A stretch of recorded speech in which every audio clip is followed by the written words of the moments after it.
A vida é como um jardim, e cada emoção é uma semente que, se cultivada, pode florescer. Quando cultivamos a esperança, vencemos o desânimo. Quando cultivamos a alegria, a tristeza perde a força. Quando cultivamos a coragem, o medo se dissipa. Quando cultivamos a paz, a ansiedade silencia. Este é o desejo de Deus para nós, florescer. Vamos juntos cultivar o jardim das emoções? Abra sua Bíblia aí comigo. Pegue a sua Bíblia, ligue a sua Bíblia. Evangelho de Lucas, capítulo 12.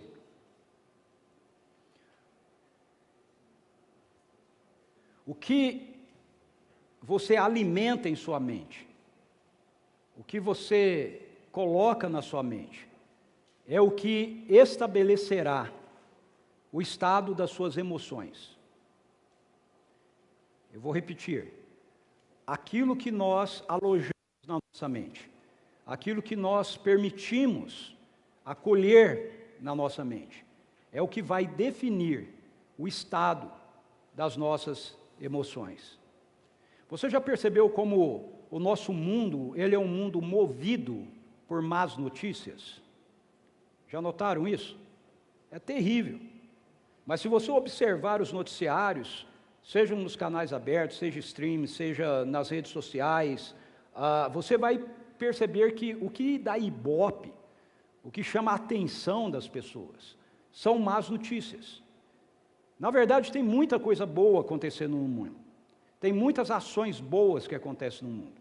Se a gente fosse falar só da perspectiva do contexto cristão, do contexto evangélico, ok? Ou mesmo católico, o contexto cristão, muita coisa boa é realizada no mundo. Muitas ações em favor das pessoas e etc. Mas ninguém noticia isso. Quando você está dentro dessa perspectiva, você procura isso, você nota essa realidade. Mas quando você não está, você não nota. E se você se deixar levar por aquilo que o mundo, né, a sociedade apresenta, você sempre vai ser exposto a más notícias. Sempre. Às vezes o nosso dia começa assim. Nós ligamos a televisão, ou então nós ligamos o rádio, e nós vamos absorvendo uma quantidade enorme de más notícias, e depois a gente não entende por que a gente passou o dia tão mal. Por que nós passamos um dia cheio de ansiedade, um dia cheio de medo, um dia cheio de angústia? Talvez seja por essa realidade.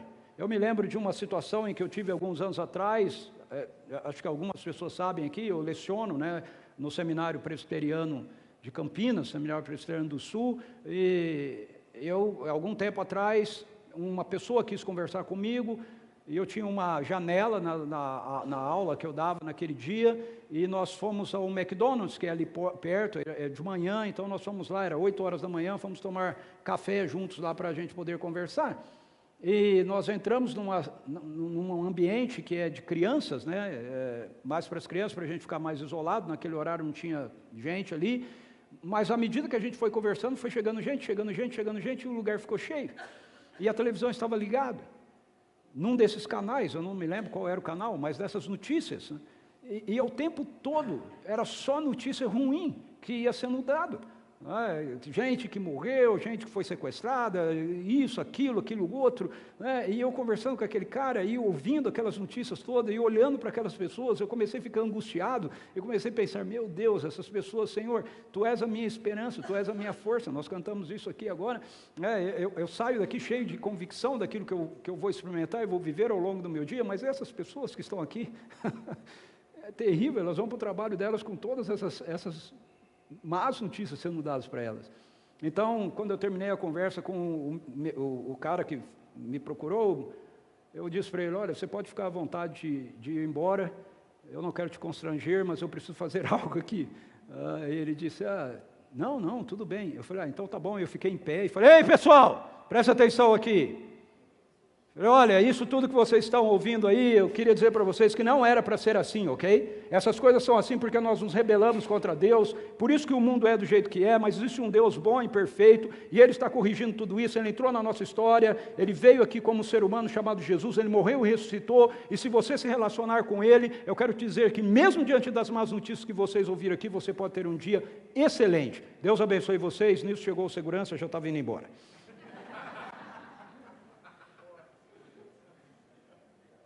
Porque é angustiante.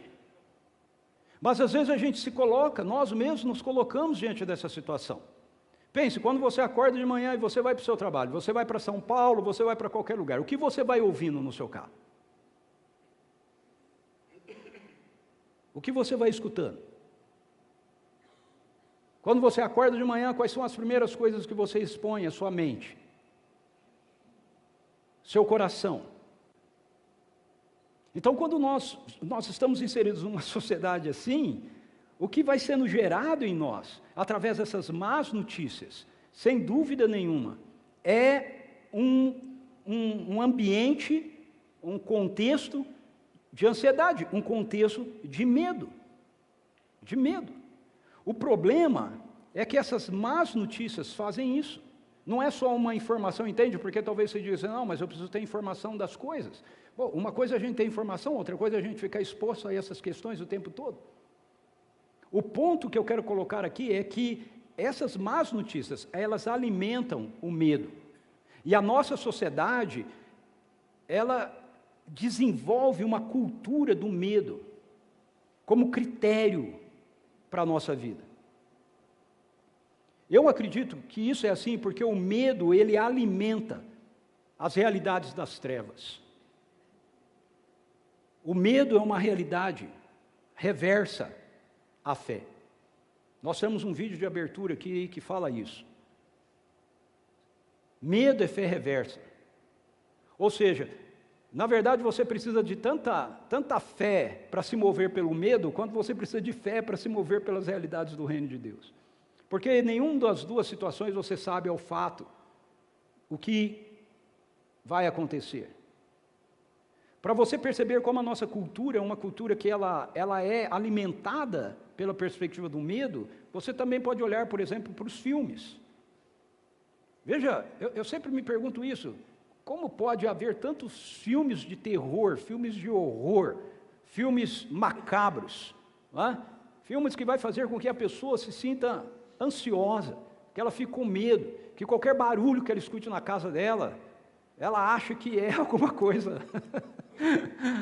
Mas a pessoa mesmo se expõe. Algumas pessoas às vezes vêm para mim e dizem assim, nossa pastor, você assistiu aquele filme? O senhor precisa assistir aquele filme, porque aquele filme mostra a realidade do diabo. Eu não preciso ver a realidade do diabo, eu sei qual é. Você não precisa assistir essas coisas para você saber a estratégia do inimigo. O livro já diz. Sem a gente perceber, a gente vai se expondo a essas realidades. E quando a nossa alma é alimentada por más notícias, ela é tomada por medo. E esse medo, ele vai adoecer as nossas emoções, levando algumas pessoas a um estado tal de ansiedade, que elas se tornam profundas crises de medo na sua alma, nas suas emoções. Os psicólogos têm chamado isso de síndrome do pânico. Eu coloquei uma definição aqui de síndrome do pânico. Veja o que os profissionais de saúde mental dizem a respeito disso. A síndrome do pânico, ou o transtorno do pânico, é um transtorno de ansiedade caracterizado por crises de ansiedade repentinas e intensas, chamados de ataques de pânico, ou seja, você não sabe explicar porquê, mas você é tomado de um medo que vem do nada, mas eu estou explicando para você de onde ele vem, ok? Não é bem do nada. Acompanhadas por sintomas físicos e psicológicos, como aceleração dos batimentos cardíacos, falta de ar, dor no peito, medo de morrer ou perder o controle. O tratamento geralmente combina medicamentos e psicoterapia com acompanhamento de um psiquiatra e psicólogo para ajudar a controlar os ataques e o medo de novas crises. Então preste atenção, se você tem tido algum tipo de experiência assim, a primeira coisa que você precisa parar e avaliar na sua vida é ao que é que você está expondo a sua mente. Ao que é que você está... Porque isso não vem do nada. Ok? Essa definição aqui diz que vem do nada. É um ataque repentino. Mas, na verdade, não é um ataque repentino. A experiência que você está tendo é repentina. Mas tem uma razão do porquê isso vai acontecer. E a razão é porque nós estamos expondo a nossa mente a realidades que geram esse medo, que alojam esse medo. É interessante ver como Deus, Ele insiste continuamente, através da revelação da sua palavra, que nós não devemos ter medo. Nós não devemos ter medo. Se você já leu toda a Bíblia, você sabe que ele fala isso várias vezes, e ele fala isso com pessoas diferentes, dizendo, não tenha medo, seja forte e corajoso, não tenha medo, lance fora o medo, e muitas outras expressões assim. Porque ele é esse Deus de uma das canções que nós cantamos aqui. Ele tem os seus compromissos, ele não falha conosco, ele anda conosco, e etc. Algumas pessoas dizem que as Escrituras repetem essa ordem, de uma forma ou de outra, de não ter medo 365 vezes. Eu nunca contei, então não sei se realmente é assim. Mas eu sei que aparece muitas vezes, ok? Mas se for 365 vezes, é interessante, porque é uma vez por dia, né? Parece que todos os dias eu estou te lembrando, não tenha medo, não tenha medo. Por quê? Porque a Bíblia diz que sem fé é impossível agradar a Deus. E fé e medo não andam juntos. Não tem como andar juntos. Fé e medo não andam juntos. Ok? Medo é fé reversa. Eles não caminham lado a lado. Ou você tem medo ou você tem fé. Não tem possibilidade. Alguns escritores bíblicos, eles vão enfatizar essa realidade de que a experiência com a fé, ela é aquilo que vai, de fato, eliminar a realidade do medo no seu coração. Paulo diz isso. Deus diz isso para Josué. Então, a palavra de Deus nos exorta para não termos medo. Eu sei que existe uma realidade, uma medida, se é que eu posso colocar assim, né? Do que nós chamamos de medo, que eu não tenho muita certeza se de fato é medo isso ou não, ok?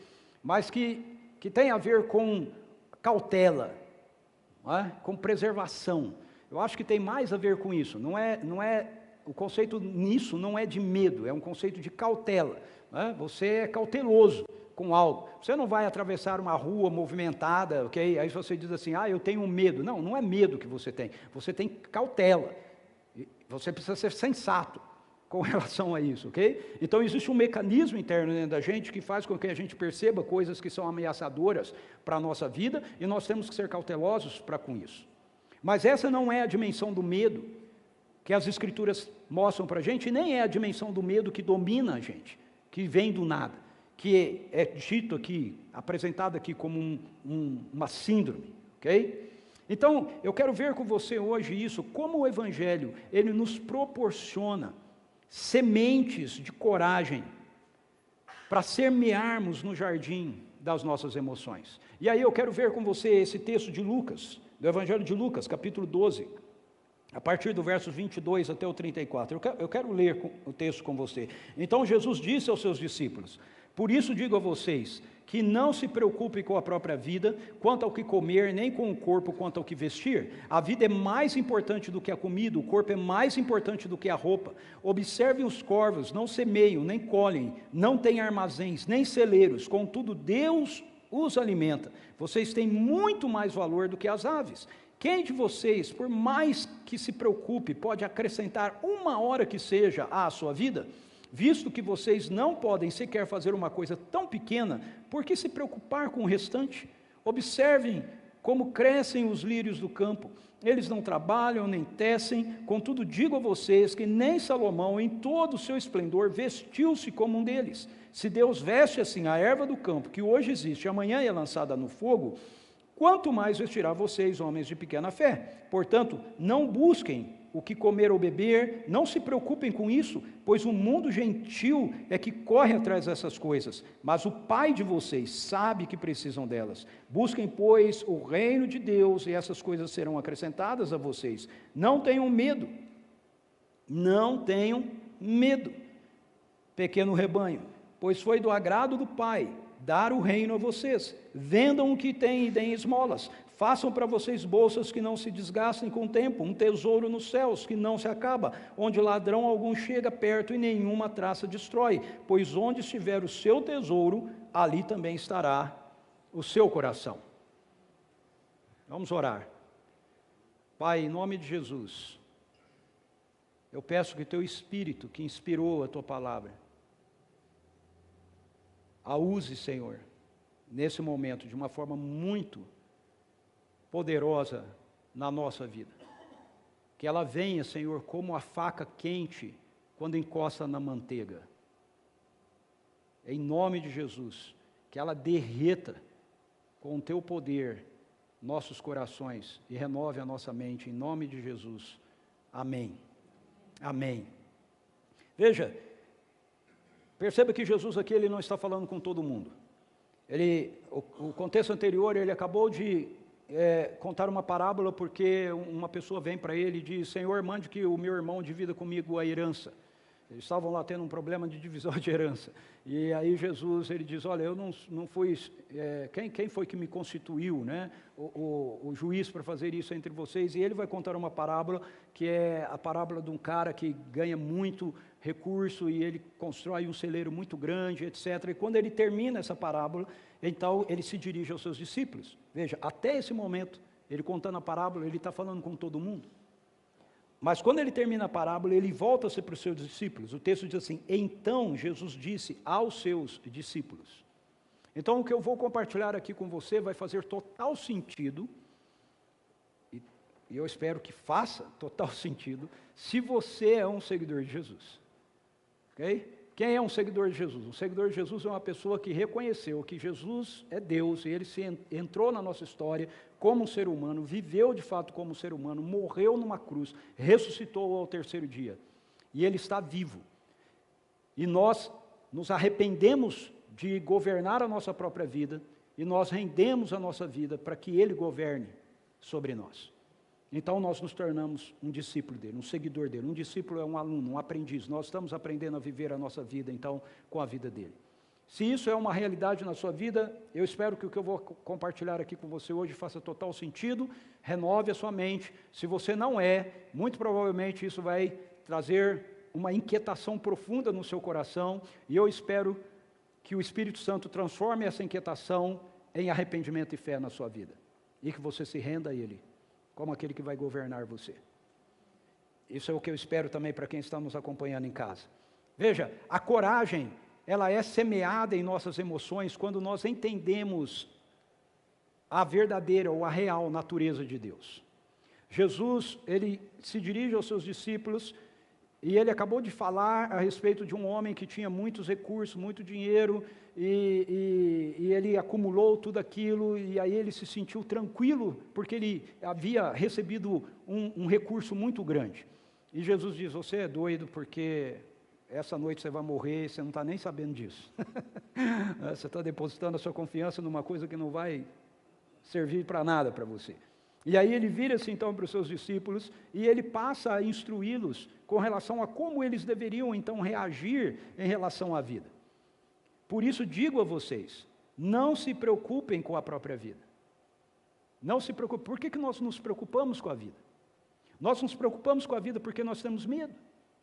Nós temos medo que nos falte amanhã. Não é? É por isso que nós nos preocupamos com a vida. Nós temos medo de que falte para os nossos filhos. Por isso nós nos preocupamos com a vida. Nós ficamos ansiosos. A palavra preocupação é pré-ocupação, ou seja, você está se ocupando de algo antes daquilo existir, antes daquilo chegar. A preocupação, ela alimenta o medo. E o medo nos leva à ansiedade. Por isso Jesus diz para eles: não vivam preocupados. Por que vocês estão ansiosos? Com o que vão comer, com o que vão beber, com o que vão vestir? Por que vocês estão ansiosos com essas coisas? Aqueles que não conhecem o Pai é que ficam ansiosos com isso. Mas se vocês conhecem o Pai, vocês não precisam ficar ansiosos com isso. A ansiedade adoece as nossas emoções.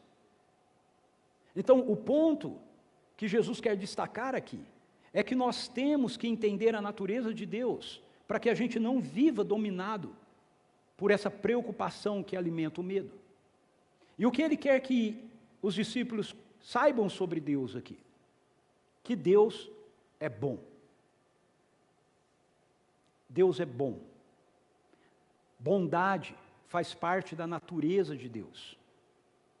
Bondade é um dos atributos de Deus, ok? Inerentes a Deus. Assim como Deus é amor, Deus também é bom. Ele é bom. E ele quer que os discípulos entendam que Deus não é apenas bom, mas ele é um bom pai. Ele diz, o pai, lá embaixo ele vai dizer, o pai de vocês sabe que vocês precisam disso. Então, a ênfase que Jesus coloca aqui é em cima de nós olharmos para como Deus lida com a própria criação geral dele. Ele usa essa ilustração. Ele diz, olha, se você está preocupado com o dia de amanhã, se você está ansioso em saber se você vai conseguir os seus negócios vão ir bem no próximo mês, se você está ansioso em saber se você vai conseguir aquilo que é necessário para o seu filho para o próximo ano, seja o que for que cause ansiedade no seu coração e que leva você a um sentimento de medo, Jesus diz, lembre-se que Deus é bom. Como você sabe que Ele é bom? Você olha ao seu redor e você contempla a natureza que Ele criou e você vai ver a bondade dEle. Então Ele vai usar essa ilustração dizendo, olha, os pássaros, eles não têm preocupação com aquilo que eles vão comer, porque eles sabem que Deus cuida deles. Eles terão. A mesma perspectiva diz respeito às flores. Ele diz, olha os lírios do campo. Salomão em nem toda a sua glória se vestiu tão lindos como ele. Olhe uma flor, olhe para uma flor. Veja como ela é bonita, veja como ela é linda. Veja como ela é maravilhosa. E ele está dizendo, no campo. Ou seja, não é aquela flor que você está tratando na sua casa. É no campo. Ok? O que ele quer? Ele quer que a gente perceba que nós valemos mais do que isso para Deus. Se Deus cuida dessa forma da natureza geral, quanto mais Ele vai cuidar de nós, homens de pequena fé, mulheres de pequena fé. Jesus ele está ensinando para eles como é que ele, o próprio Jesus, vivia a vida dele aqui. Jesus ele nunca teve nenhuma preocupação. Jesus ele nunca teve nenhum medo. Ele nunca teve ansiedade. Por quê? Porque ele tinha essa compreensão. O único momento que Jesus tem uma experiência assim, é um momento que ele está no jardim de Getsêmani. Aquele é o momento mais tenso na vida de Jesus.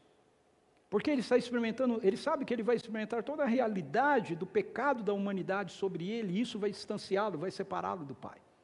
Mas mesmo dentro desse contexto, ele ora dizendo, Pai, se possível passe de mim esse cálice, mas não seja o que eu quero, seja aquilo que o Senhor quer. Por quê? Porque ele tinha certeza absoluta de que o Pai iria cuidar de todos os detalhes daquilo que ele iria experimentar, embora fosse sofrível, embora fosse doloroso, embora fosse difícil, embora ele fosse enfrentar a própria realidade da morte, ele fosse provar a morte, ele tinha convicção de que o Pai estaria com ele, cuidando dele. Ele é um bom Pai. Em algum momento eu vou perder essa conexão, mas Ele continuará olhando para mim. Essa era a perspectiva que Jesus tinha com relação à vida dele. E Ele quer nos levar a esse lugar. Então veja, isso passa diretamente pela perspectiva da fé. A medida do nosso medo é proporcional à medida do nosso desconhecimento do Pai, do caráter do Pai. Então, para que a gente tenha sementes de coragem, nós precisamos aprofundar o nosso conhecimento do Pai.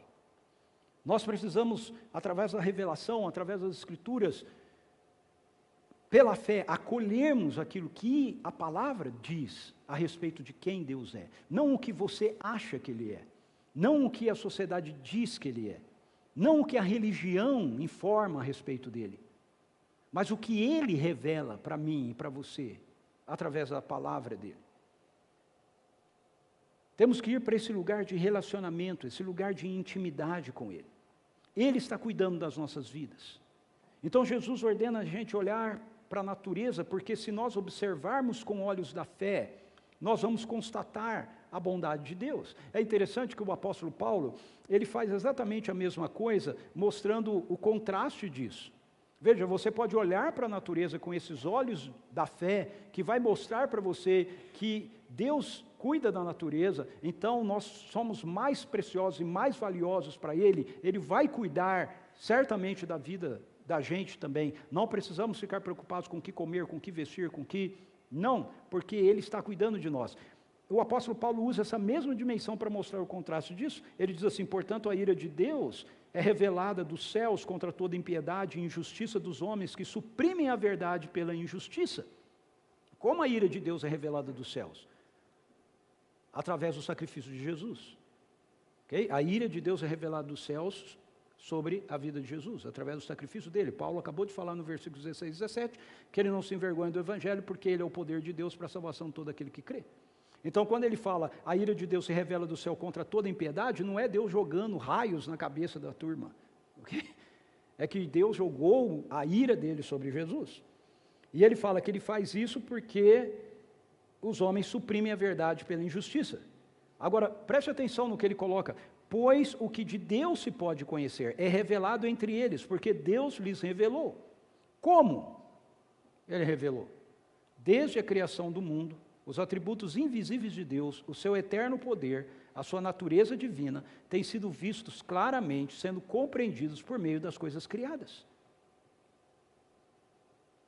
E aí ele vai fazer o contraste, de forma que tais homens são indesculpáveis, porque tendo conhecido a Deus, não o glorificaram como Deus, nem lhe renderam graças, pelo contrário, os seus pensamentos tornaram-se fúteis e o coração insensato deles se obscureceu.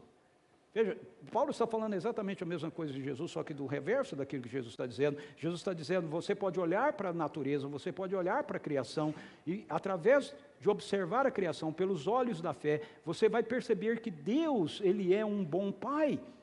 Se Ele cuida da criação geral assim, que não foi feita a imagem e semelhança dEle, que não foi criada para participar de uma relação amorosa com Ele, quanto mais Ele vai cuidar das nossas necessidades, homens e mulheres de pequena fé, porque Ele é um bom Pai. E o que Paulo está colocando aqui é, você pode olhar para a natureza com olhos de incredulidade.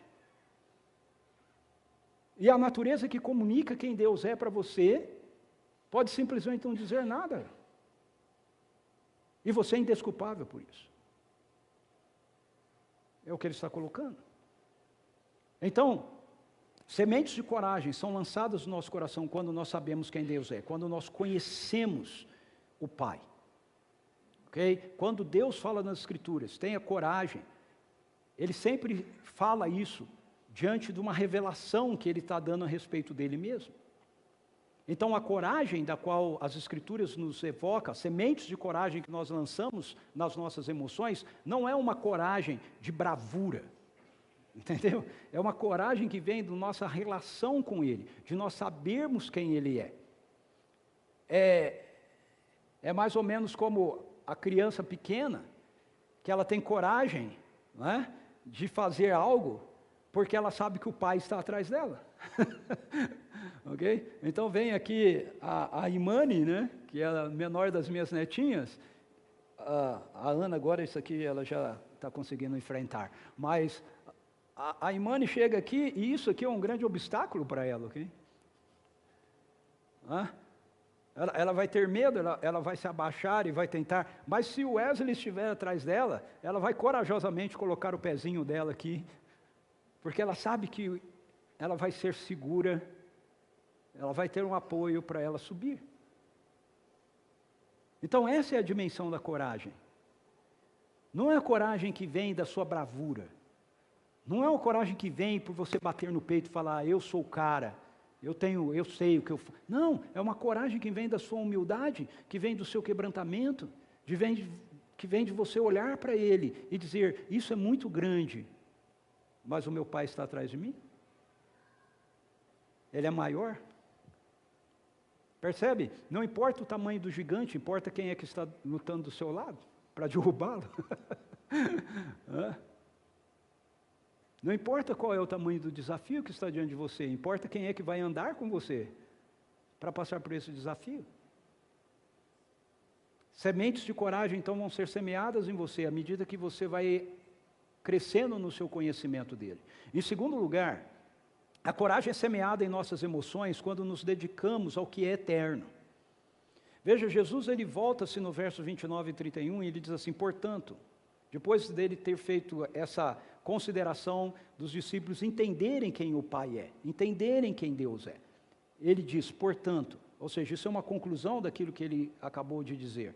Não busquem o que comer ou beber, não se preocupem com isso, pois o mundo gentil é que corre atrás dessas coisas. O mundo gentil são aqueles que não estão em relacionamento correto com o Pai, aqueles que não conhecem o Pai, é que buscam essas coisas, mas o Pai de vocês sabe que precisam delas. Busquem, pois, o reino de Deus e essas coisas serão acrescentadas a vocês, pois o Pai de vocês sabe.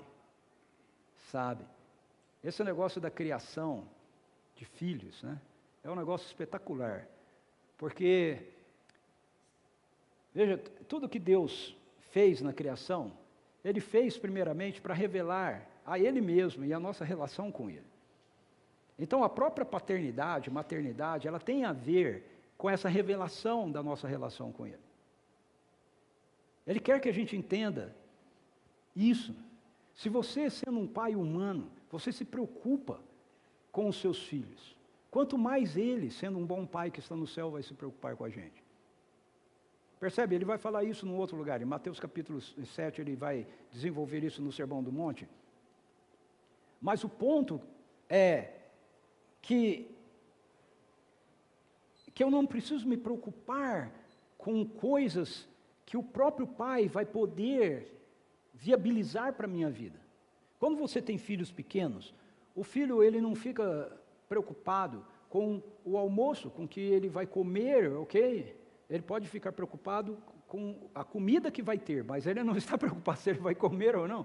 Não é? Não está. Ele não fica pensando, será que meu pai vai fazer compra esse mês? Nós vamos ter coisa. Não, ele não pensa nessas coisas. Essas coisas a gente começa a pensar quando a gente começa a ficar adulto. Mas quando a gente é criança, a gente está simplesmente tranquilo. O que acontece é que chega na hora do almoço, se a mãe atrasou para o almoço, ele vai perguntar, mãe, nós não vamos comer hoje? Não vai ter almoço hoje? É isso que ele vai fazer. Nós somos o tempo todo bombardeados pela ideia de que nós precisamos garantir o nosso futuro. A nossa sociedade faz isso o tempo todo conosco. Você precisa garantir o seu futuro. Você precisa garantir o seu futuro. E Jesus chega aqui, por isso que eu falei, se você for um seguidor dele, eu espero que isso vá fazer muito sentido para você. Se você não for, vai te chocar um pouco. Ok? E às vezes a gente e precisa de renovação da mente, choca até a gente que é. Porque Jesus chega aqui e fala assim, pare de se preocupar com essas coisas. Pare de se preocupar com isso. Pare de se preocupar com o que você vai comer, com o que você vai beber. Pare de se preocupar com o que você vai vestir. Veja, dentro da lógica da nossa sociedade, isso é insensatez. Diante da lógica do reino, isso é prudência. Deixe isso nas mãos do teu pai. Deixe isso com ele. Por favor, me entenda, eu não estou fazendo aqui uma apologética, ok? É uma vida de negligência e de irresponsabilidade. Não é isso que eu estou fazendo, ok? O que eu estou tentando fazer é apontar para você um fato que as Escrituras nos revelam. O fato de que aquilo que a nossa sociedade vê como essencial é, na verdade, um tanto quanto trivial e insólito. Posso te dar alguns exemplos? A nossa sociedade nos convence o tempo todo que é tão importante a gente ter a segurança de termos a nossa casa, o nosso carro, os nossos bens. Veja, não há nada de errado com nenhuma dessas coisas, ok? Mas você precisa entender que isso é insólito. Todos nós aqui conhecemos situações e histórias onde estão essas coisas? Responda para mim, onde está esse esforço, ok, em torno dessas coisas na Ucrânia? Me diz onde estão.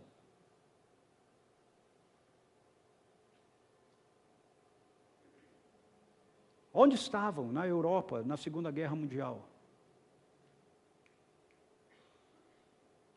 Jesus diz: quem de nós aqui pode garantir um dia a mais na nossa vida? Percebe? Então a perspectiva não são as coisas em si, mas a perspectiva é a gente achar que a nossa vida é viver em função dessas coisas, em função de garantir essas realidades. Então eu queria perguntar, você está correndo atrás do quê? Nós vivemos em torno do quê? Porque o que Jesus está dizendo aqui é, não corra atrás dessas coisas. Achando que essas coisas vão, lembre-se da parábola que ele fez, achando que essas coisas, elas vão garantir você. Você acha que dinheiro garante você?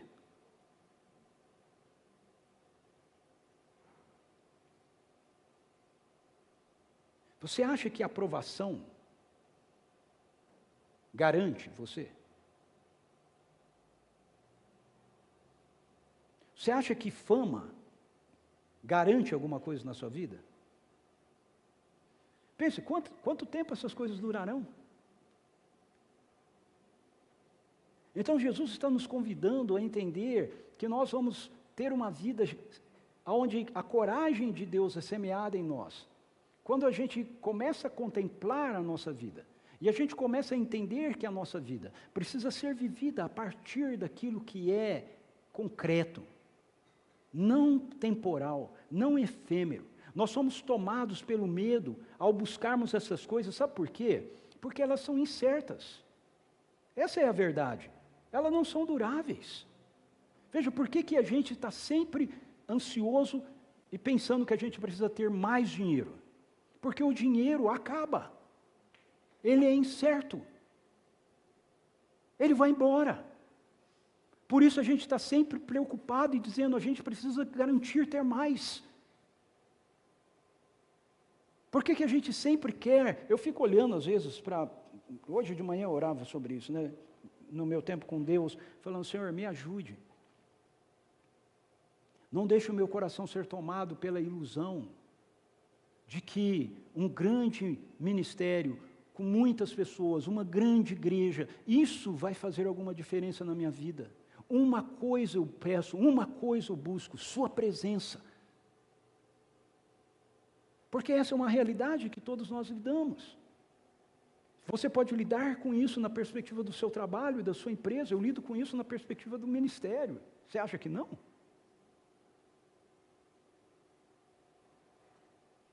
Mas a gente precisa entender essa perspectiva, entender essa realidade. Não são essas coisas que vão, de fato, garantir nada para nós, porque elas não são duráveis. Elas passam.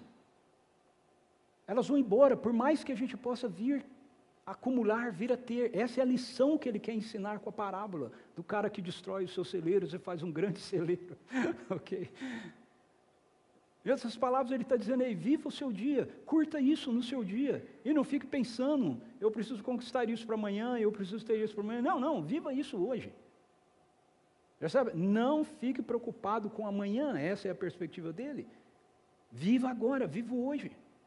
Nós somos tomados pelo medo.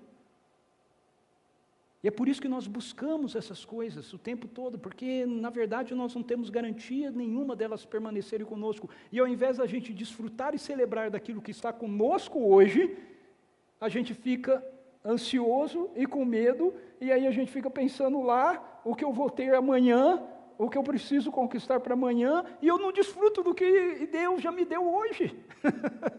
Entende? Eu simplesmente perco aquilo que Deus me deu hoje. Perco a oportunidade de celebrar a vida com os meus filhos, com as minhas netas, porque eu estou pensando no que eu preciso ter amanhã, mas Ele me deu coisas para ter hoje. Então a proposta de Jesus para que andemos cheios de coragem nessa vida é concentrarmos o nosso foco na realidade do reino de Deus, nas realidades que estão no céu. É isso que ele diz. Ele diz, olhe para o céu, acumule realidades no reino do meu Pai, no reino dele. Por quê? Porque as que estão aqui vão ser dadas a você. E essas que você busca acumular lá vão durar com você por toda a eternidade, para todo sempre. Essas aqui são brinquedos que vão se estragar. Mas aquelas lá são tesouros eternos que vão permanecer para sempre. Então Jesus está dizendo, concentre sua atenção lá e deixe que Deus nos supra do que é a nossa necessidade do lado de cá. Ele não está dizendo que nós não vamos ter do lado de cá, você percebe o que ele faz? Ele diz, por que você fica ansioso?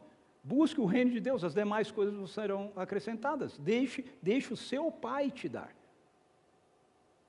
Então, ao invés de você andar com medo contínuo, ande com leveza no seu coração, na certeza de que as coisas que você tem nas suas mãos hoje, foi o Pai que colocou isso nas suas mãos hoje, e você pode viver a sua vida e celebrar a sua vida com aquilo que está nas suas mãos hoje, certo de que aquilo que você precisar para amanhã, Ele vai te dar amanhã. E ao invés de você pensar no amanhã temporal, você pensa no amanhã do reino, no amanhã futuro, nessas realidades que vão vir e vão durar por toda a eternidade. Então não é que não possamos ter coisas, é que nós não precisamos viver para tê-las. Elas nos são dadas pelo Pai.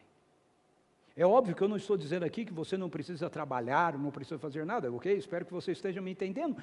O que eu estou dizendo aqui é que você não deve fazer essas coisas com medo de você não ter essas coisas amanhã. A coragem, ela vem quando nós nos lembramos que aquilo que é eterno, durável, é aquilo que a gente não vê. Não é aquilo que a gente vê. Mais uma vez eu quero me valer do apóstolo Paulo. Ele diz assim, por isso, não desanimamos. Embora exteriormente nos desgastemos, interiormente, estamos sendo renovados dia após dia, pois os nossos sofrimentos leves e momentâneos, e se você já leu sobre a vida do apóstolo Paulo, você vai ver que o que é que ele está chamando de sofrimento leve e momentâneo, ok? Porque os nossos sofrimentos leves e momentâneos produzem para nós uma glória eterna, que pesa mais do que todos eles. Então veja o que ele diz, assim fixamos os nossos olhos naquilo que não se vê. Assim fixamos os nossos olhos não naquilo que se vê, mas no que não se vê. Pois o que se vê é transitório, mas o que não se vê é eterno. Para onde você olha? Torna a dizer, o que enche a sua mente?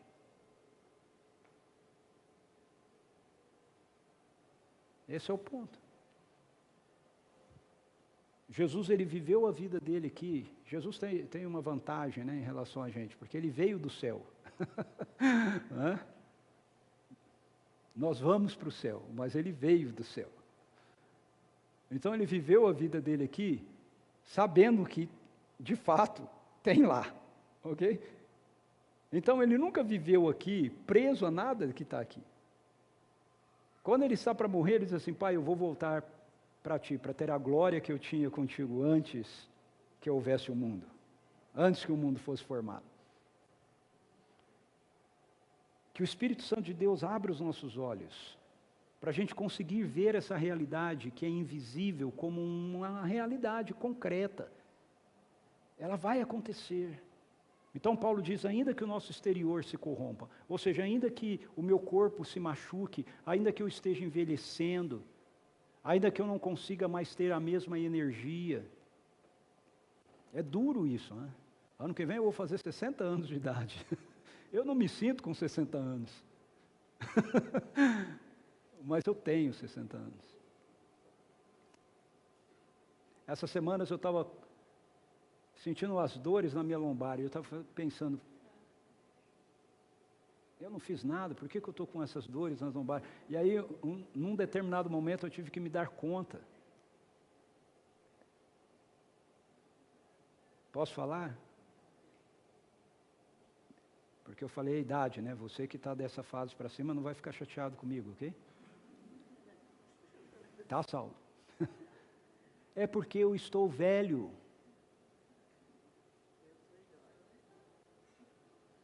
Entende? Eu estou envelhecendo. O meu corpo, por mais que eu faça musculação e tudo mais, ele está perdendo. Ainda que o meu corpo venha a perecer, o meu interior está se renovando de glória em glória a cada dia. Então é para isso que eu preciso olhar. Não é para o que eu enxergo com os meus olhos físicos, é para o que eu enxergo com meus olhos espirituais. Está ficando mais difícil abaixar e pegar 2 netas no colo, para levantar depois. Eu tenho que fazer mais força. Mas você percebe, meu querido, minha querida, como eu quero que o Espírito Santo comunique isso para o seu coração hoje. Para você ser definitivamente liberto do medo. Para você andar em coragem. Você precisa entender que você tem uma vida eterna, e essa vida eterna não é essa que está aqui com você. É a que vai ser revestida em você. Quando o Senhor voltar em glória. Em último lugar, a coragem, ela é semeada em nossas emoções quando nós vivemos pelo propósito do reino. Veja, Jesus diz, olha, se você entende que o lugar de depositar as coisas é lá, então você vai viver a sua vida aqui, à luz daquilo que você está depositando lá. Ele diz, não tenham medo. Pequeno rebanho, pois foi do agrado do Pai dar o reino a vocês. Foi do agrado do Pai dar o reino a vocês. Você recebeu o reino dele. Foi do agrado do Pai. Aí ele vai dizer, bom, se foi do agrado dele dar para vocês o reino, que é aonde você está acumulando aquilo que você vai desfrutar, então, como você vive a sua vida aqui? Ao invés de você ficar ansioso com o que você precisa acumular, você vive a sua vida aqui entendendo que aquilo que você tem, você pode abrir mão. Vendam o que têm e deem esmolas. Façam para vocês bolsas que não se desgastem com o tempo. Um tesouro nos céus que não se acabe, onde ladrão algum chega perto, nenhuma traça destrói, pois onde estiver o seu tesouro, ali também estará o seu coração. Uau! Muito desafiador, né? Mas é muito libertador. Você pode ter uma vida como a do tio Patinhas. Quem aqui conhece o tio Patinhas? Tio Patinhas, da revista? Você pode ter uma vida como o tio Patinhas. O tio Patinhas, ele tem uma vida muito rica. Ele tem uma caixa forte. E a caixa forte dele é cheia de dinheiro, moeda. Eu não sei como é que ele faz agora, porque é criptomoeda, tudo, né? Mas ele tem essa caixa forte.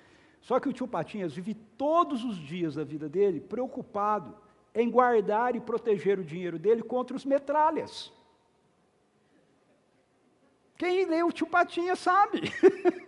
Toda a história do Tio Patinhas é isso. Ele tentando defender o dinheiro dele dos irmãos metralhas. Ou então a moedinha número 1 da maga patológica. Que era a bruxa ela que queria a moedinha de sorte do Tio Patinhas. Entende a ilustração? Você pode viver a sua vida assim, tendo muito, mas sem viver. Porque todo o seu esforço, o tempo todo, é ficar protegendo aquilo que você tem dos outros, do diabo, do governo, disso, daquilo. E Jesus diz para você, o meu Pai te deu um reino que é muito superior a tudo isso. No reino dele as coisas que você tem aqui acabam, no reino dele não acaba. Aqui, se você juntar muito dinheiro, que nem o Tio Patinhas, vai enferrujar, traça vai comer, mas lá não. Então, em outras palavras, viva com as coisas que você tem aqui, não abraçando, não segurando, não guardando, não protegendo. Viva com as mãos abertas. Viva com o que Deus coloca nas suas mãos para abençoar os outros, para avançar a realidade do reino dele. Porque quando a gente faz isso, você tem que juntar tudo que eu falei agora. Nós temos um bom Pai. Ele vai te dar mais. Você só pode receber quando você dá. Certa vez ouvi uma ilustração, ouvi mais de uma vez essa ilustração de um pastor chamado Tom Jones. Ele disse que ele teve uma vez uma visão de Deus, onde Deus dizia para ele abrir a mão e ele colocava uma nota de $10 na mão dele. E ele ficava feliz e ele fechava a mão. E segurava, é minha. Aí Deus vinha com uma nota de $50. E ele queria botar na mão do Tom Jones, ele punha e a nota caía.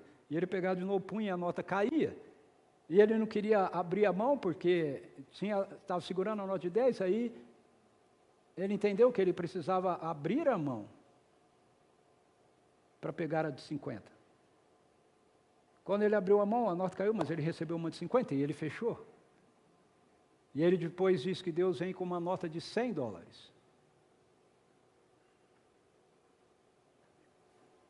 E aí ele entendeu, eu só posso receber mais dele, se eu não segurar aquilo que ele já me deu. Se eu recebo aquilo que ele me deu, eu tenho que viver a vida assim. Não assim. Assim. Viva a sua vida assim. E Deus tem a oportunidade de sempre colocar mais. Viva a sua vida para abençoar. Viva a sua vida para deixar as realidades do reino fluírem através de você.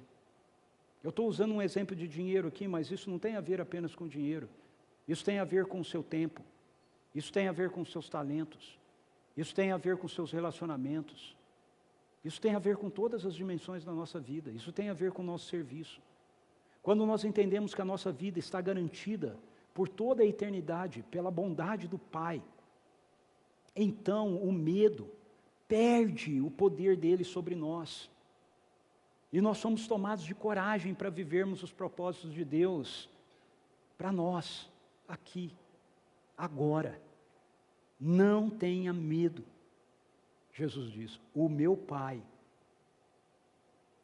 já decidiu, com alegria, dar a vocês o seu reino. As realidades que nós aguardamos desfrutar plenamente no futuro, já estão disponíveis para que a gente possa experimentar de forma significativa no presente. Jesus era o exemplo disso. Ele estava carregando nele as realidades do céu na terra. E eu e você recebemos essa mesma presença para que nós carreguemos e manifestemos isso também. Então a minha pergunta para você é, pelo que é que você vai viver a sua vida? Pelo medo? de não conseguir controlar, ou com a coragem de saber que você pode deixar todas as coisas no controle do Pai. Jesus nos chama para viver a vida pela realidade do reino de Deus que chegou. Ele diz que o nosso coração deve estar aí, porque aonde estiver o nosso tesouro, aí estará o nosso coração. Você pode viver por qualquer outra coisa, mas se você viver assim, por qualquer outra coisa, você carregará sementes de medo o tempo todo nos seus bolsos.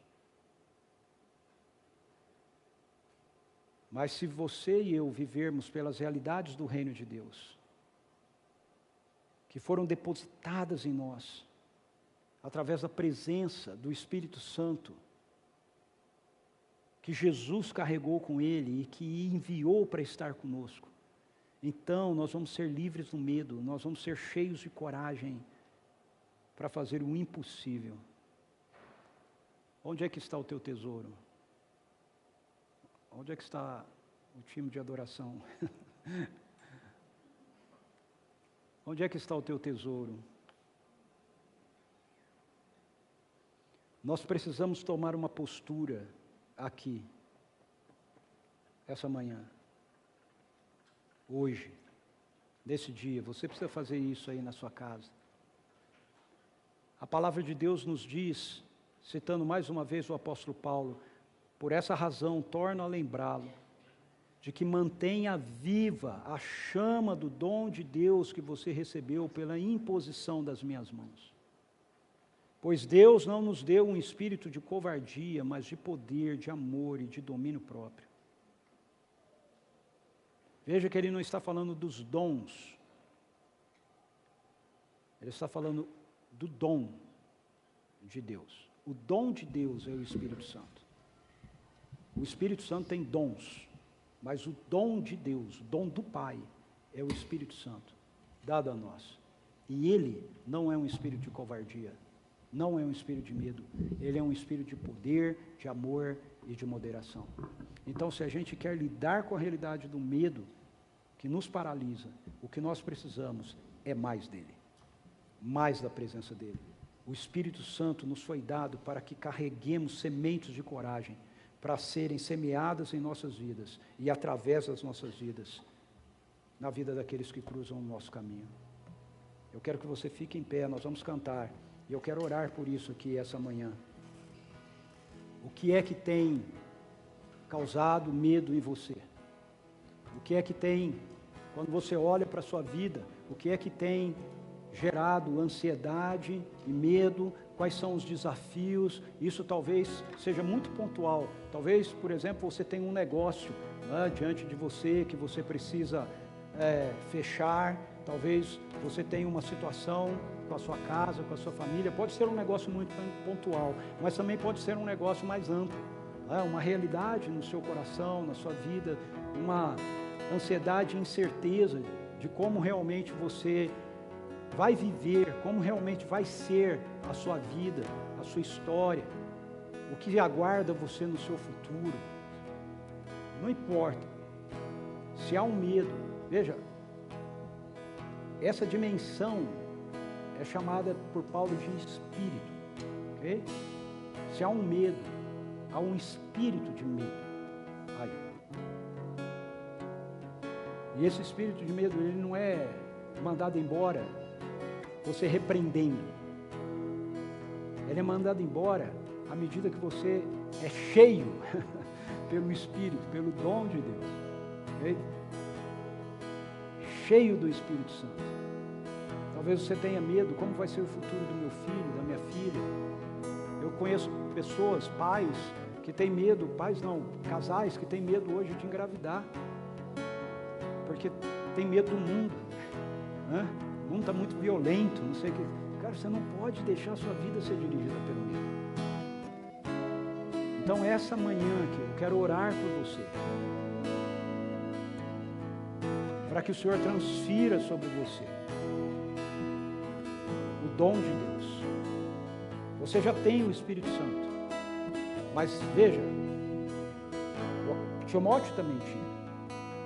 Reavive o dom de Deus que há em você, pela imposição das minhas mãos. Porque não é dado a nós um espírito de medo, mas de poder, amor e moderação. O pessoal vai cantar. Esse mês está sendo assim, né? Acho que todo domingo vai ter ministração.